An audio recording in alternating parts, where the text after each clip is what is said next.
للانتقام لمقتل والده، جر الأخ الأصغر زوجة أخيه إلى قاعة التنفيذ. هناك وجه أخوه الأكبر زعيم العصابة مسدساً نحو المرأة التي أحبها. كان يعلم أن الانتقام لدم والده ضروري، لكن عينيه كانت لا تزال تحمل الحب. مهما حاول لم يستطع الضغط على الزناد. في الواقع كلاهما كانا يحبان بعضهما البعض منذ الطفولة، وكانا على وشك الزواج، لكن في يوم زفافهما تغير كل شيء. رأى الرجل بعينيه أن والده قتل برصاص والد خطيبته، وتوفي هو نفسه بنوبة قلبية. ما حدث بالضبط في تلك اللحظة؟ لا أحد يعرف، لكن هذا الحادث كسر حبهما من الجذور. بعد وفاة والده أصبح زعيم العصابة الجديد وحمل مسؤولية الانتقام. وجه مسدسه نحو المرأة، لكن عندما حاول إطلاق النار امتلأت عيناه بالدموع ولم يستطع فعل ذلك. عند رؤية ذلك أمسك الأخ الأصغر بالسكين وهاجم زوجة أخيه، لكن الرجل أمسك بالشفرة بيديه العاريتين وأنقذها. في تلك اللحظة حمى حياة محبوبته، لكن للعالم الخارجي بنى صورة باردة وقاسية. قال: لن أدعها تموت بسهولة، ستبقى هنا وتكفر عن خطايا والدها. عندما حاول أحد أعضاء العصابة الاعتراض أطلق الرجل النار عليه مباشرة. في ذلك الوقت أقسمت المرأة في قلبها أنها ستكتشف الحقيقة الحقيقية وتبرئ اسم والدها. على مدى السنوات الخمس التالية تحولت الفتاة التي كانت ذات يوم نور عينيه إلى آلة قتل تحت يديه، أسرع قاتلة في العصابة. كان شقيقها الأصغر غالبا ما يهينها أثناء التدريب. عند رؤية ذلك شعر الرجل أيضا بالألم في قلبه، لكنه أمام الجميع قال فقط: أنت تستحقين هذا. بعد 3 أيام جاءت مهمة المرأة الأولى. هددها الرجل قائلا: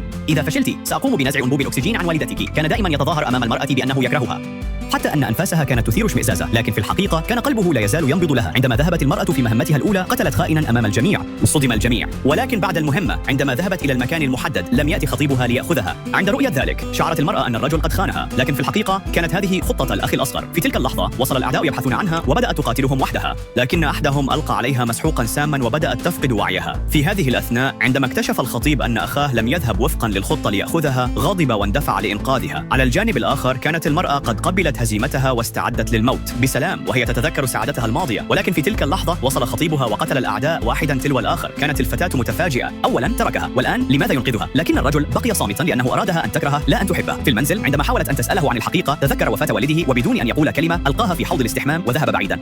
لكن في أعماقه كان قلبه أيضا مضطربا مثل قلبها. ماذا سيحدث بعد ذلك؟ لمعرفة ذلك اعجب بهذا الفيديو.